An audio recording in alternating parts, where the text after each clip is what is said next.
Hi everyone, this is Emily. This is Stephanie. And today we are actually doing a book review on The Diplomat's Daughter by Kieran Tanabe. And we got this book via MyBookBox.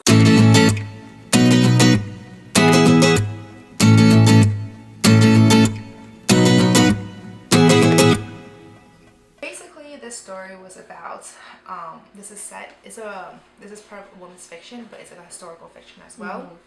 It's set in the 1940s, specifically during World War II. Mm-hmm. And it follows a story along with Emi Kaito, this daughter of the Japanese diplomat. Mm-hmm. She has a very unique background because because her father's a diplomat. She had lived and learned several different languages. She's lived in Austria and Germany. Now she lives in New York, and it follows along the story about her and kind of her romances, you know, through the ages. So when she was living in Austria, she met a guy called Leo, who was an Austrian Jewish boy, and they fell in love. So that was her first, romance. And then the second romance was during the internment camp in the U.S., where she met a guy called Christian, who actually was a little bit younger than her. He was a German American, living somewhere in the Midwest, and somehow they met in Texas at this internment camp and they fell in love. So this story really follows along these three POVs just to see their experiences during this turmoil time, and seeing how they reacted, what they were struggling with in all these different parts of the world. Because as a Japanese person, she got sent back to Japan, and then as a German American, he was supposed to go back to Germany as well with his parents. And as Leo, the Jewish boy, he was kind of a refugee, so he was sent to Asia. So it's kind of an interesting story along those lines. Okay. Yeah, I would definitely say that this book may have been a little bit more up my alley than yours. Actually, I really like this book. Oh, you liked it? Yeah, okay. I really liked it. That's good. Surprisingly for me. Yeah, so for me, I think this is really the type of book I usually read. I'm really attracted to very complicated, intertwining relationships between people, regardless if they're romance or not. This happens to just be about romance. And especially when the backdrop of it is such a complicated situation as to things that are a bit out of their control. And it's very much about what role are they playing? They're constantly switching between, the instigator versus the person being pursued, or being the one who is pursuing. And I think that ability for all the three characters to sort of be those different roles in each other's lives at different points of their lives, I think the author did really, really well. And that's predominantly why I think this book really left an impression on me, because I felt like this was definitely one of those stories where love itself, the overall, very obvious message, love transcends all, that's definitely there. But the fact that she ended up trying to showcase it in a way that isn't always about people at the end being together, I think that's really realistic, and that's something I really appreciate, because it's she as in terms of her story, she allowed that different varying depths of love and how love can change throughout over time. I thought that was respectful of it. Yeah, the first thing I would like to say is that this book starts off kind of in the present day situation, and then it kind of goes into where it alternated between Emi and Christian with their POVs, and then it went to the flashback between Emi and Leo, which in the beginning I was kind of I wish there would be a Leo POV, know what he's doing, and then I got the second part and I was oh. Alright, I guess he's here now. And then the third part was back to the present day, and then you kind of got all three of their POVs. Yeah. So I actually really enjoyed her writing style, just because it was very lyrical, I guess. It wasn't it wasn't too confusing. The pace was also really well spaced out as well. Okay, It wasn't too much information and then too little, or too slow in the beginning. It was always engaging. And the characters themselves I honestly liked all three of them. I thought they all had their pros and cons. I was a little surprised with the whole relationship between her and Christian, just because of the age difference. I don't know how I feel about a guy who's 3 years or 4 years younger than me. I was kind of I don't know. But at the same, that's just me. Like that's just my personal like input. And also they met in a very interesting situation. Exactly. And it was just interesting to me to see like how much of their lives have intertwined. Like, and even though this whole like situation, like the whole war, I thought it was like, I feel like humanity still like strived, you know, because like because her father's a Japanese diplomat, he actually really went out of his way to help the Jewish, like the Leo's family, you know. And I was just like, oh, like even though like you're technically part of the Nazi party and whatnot, you didn't have the same, you know, discrimination basically, and you still went out of your way to help this family in need. And I thought that was really, really good for them. And even with Christian, like even though he was just like in that situation, he didn't blame the Americans for treating them that way. He blamed the situation, you know. So yeah, I think there's a definite level of maturity that comes with just the times, given like how old they are. I would say that it's definitely something that resonates with everyone, especially in terms of those three characters. Like, they all have their own, like, as you said, flaws, but it's like flaws that you can very much understand and relate to. And in terms of the relationship between Leo and the dynamic of, like, especially one part you brought up about, like, how, like, her father being Japanese still helped out the Jewish. I think that that particular dynamic was really evident even among the characters in terms of their love story, that like what we are really has almost nothing to do with who we are, as well as who we like, who we want to be with. Yeah, none of that matters really in the end, because the whole war is fought on the idea that like people should only breed with other people. And I think that's particularly why the idea of writing love story with a backdrop of World War II is always such a compelling read for me. Just because, yeah, it's like this whole idea of like eugenics, breeding, like all that other stuff, right? Like the very constrained physical element of it. And then you have these characters who obviously are totally different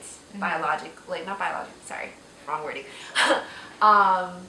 Who are completely different in terms of appearance, and then also in terms of culture, and in terms of that, like, and they're still able to like find enough empathy, find enough common ground to actually even fall in love with each other.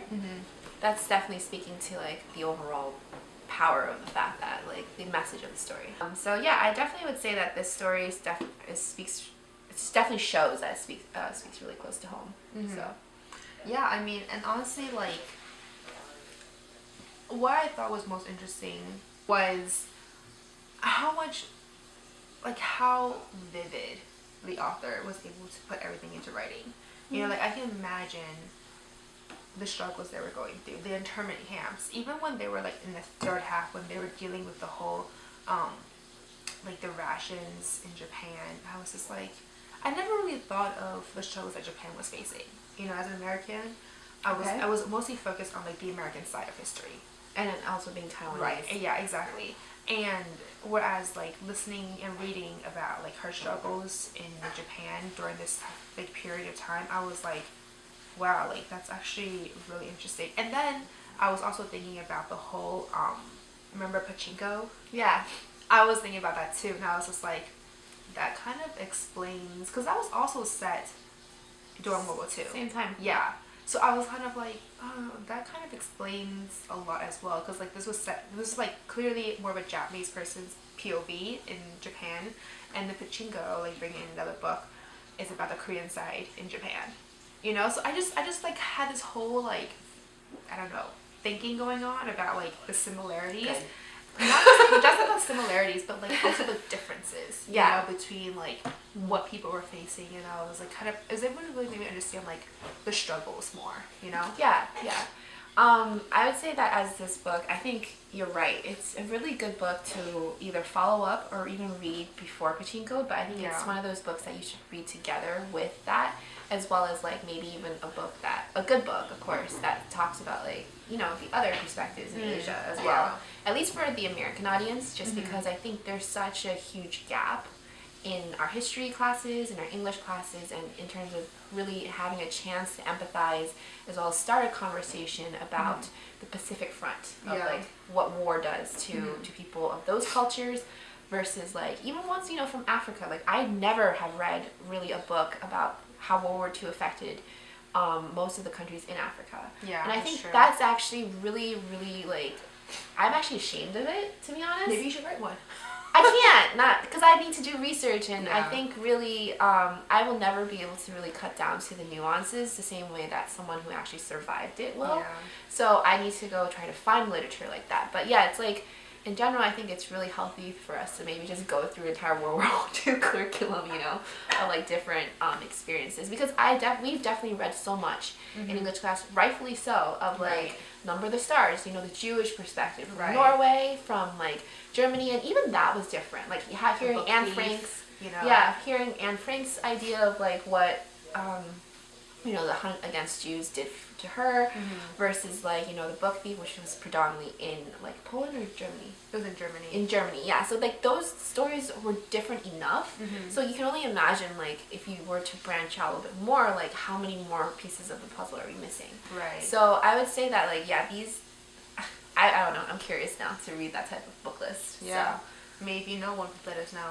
Yeah, like especially one from Africa, because I think that particular area, even like oral stories, I don't even care if they're fiction. It's like it's just a huge missing piece, because Germany and Italy were there fighting all the time. Yeah. And so were the Brits. And so yeah, in general, like I think this book is a great conversation starter. I think it was a great discussion book. Definitely a good pick for a box. Like, I'm actually surprised how much I like this book, because one, it's historical fiction, and I hate historical fiction. Because you never read good ones. Except for these. I read ones like probably a really romance. One by Anthony Doerr. Anthony Doerr. I don't like him. I don't like his book either, but everyone loved that book. I mean, I'm not a big fan. So of like it. Clearly, it must remember be a we good remember book. we like all kind of like commented on it. Yeah. All the lights we see, like I don't know. That was. No, I don't know. Maybe in the future I should pick your historical fictions for you. Okay. At least when you want to read historical fiction. But I also like this. I think this also helps because it's also romance. Yeah. So I think like as long as it's not like pure historical fiction, if it brings other elements into it, I will enjoy it more. Yeah. And this one did. I mean, this is clearly a women's fiction / romance / historical fiction novel. Yeah, I think I understand your angle. I think you should go for historical fiction that predominantly have a female protagonist and has a particular dynamic, intense relationship in it. That's a very long suggestion. Anyway, in terms of historical fictions, it's good that you're picky. Yeah. I do think that you have a particular type of historical fiction you like. And it also helped that the author did a really good job in writing it. Like her writing style, I think, is really good. Okay, good. So honestly, I'm letting her talk because she generally doesn't like these type of books. So her suggestions are actually more relevant right now. I mean, it depends. Like, if you like pure historical fiction, then this book might not be for you. Because if you like pure historical fiction, don't read fiction. Yeah, that's true. Just read history. That's true. But like, this book is really good if you are someone who's picky like me and tends to dislike historical fiction, but is okay with it when there's other elements. I think this would be a really good pick. Yeah, I mean, that's why I also like Pachinko as well, because there was different elements to it. Yeah, and historical fiction. To continue, I also think the fact that it's such a unique perspective helps with that entertainment factor. Because, like, unfortunately, it's entertaining because not much of it is actually heard outside of like stories like these. Yeah, and I did like the alternating POVs, because I was I'm actually surprised about that one. Really? Yeah, because the last few books that had alternating POVs, you didn't like them so much. Well, I would have liked to know more about Leo in the beginning, but then when he showed up, I was like, okay, I mean, you're here now, so that's all that really matters. Okay, so it wasn't like disruptive. No. Because, I mean, it was very clear. I mean, there's clearly 3 parts in this book. You know, the first part was between her and Christian, like I said. Second part is her and Leo, and the third is all 3 of them. So the reason why I like the POV, especially with Leo, was because of his experiences in China as a Jewish refugee. He was living he escaped to Shanghai at that time, and it was really interesting to see how that area which is usually very homogenous was reacting to basically like a white boy, you know, like in the 1940s, which I thought was quite interesting just because I never really thought of, you know, that situation before. But I don't know, I really like that POV. Like I thought that was a very good insight in how China was back in the day. Yeah, so it's like a very holistic worldview, and I think in general, like just to mention this, I feel like as a traveler, and like me as a traveler, and this idea that I kind of have this idea of like a world citizen point of view, it's always great to read books that kind of like align with that. Like the idea that suffering happens everywhere. It doesn't really matter like where exactly it is, not localized. It's like localized, there's obviously details to it that's very specific to that area, but it's like everywhere is suffering in war, you know. Like Japan has its own thing, and it's usually like seen as like the villain of the story, right? But they're suffering, and then China being the victim, they're suffering, and then Americans, they're suffering too, you know, in their own way. And then like people in America and how they react isn't necessarily so different from like the Chinese and how they react to the other character as well. So I'd say that this book is really a great discussion read. I particularly love the fact that it's part of the box subscription, and I think it's just great. It's definitely a good pick. I'm really glad we picked this book. Yeah. I mean, I know it came as a surprise, but I'm really glad I picked women's fiction. Yeah. But yeah, like I think she also written some other books as well. I'm not sure which book she's written before. The Gilded Years. Yeah, she's author of The Gilded Years, The Price of Inheritance, and The List. But I don't know, I really like her writing style. Like it flows really nicely. Okay. So I'm really kind of curious to see what her other books are like now, just because in a way, it kind of reminds me of Kristen Hanna. Okay. Like that kind of like style. Okay, so if you like that, then you should read it. But I would say that I have heard of her other books. Okay. And they're not historical fiction, so maybe that'll be okay with you. They are about politics though. So this one particular book, I think it is The List. It's about her experience as a political reporter in Washington. So like if that topic interests you slightly and you like her writing style, go for it. Yeah, I mean, I have no idea what the books are about, but I like her writing style, so I'll look into that maybe. Yeah, cool. Awesome.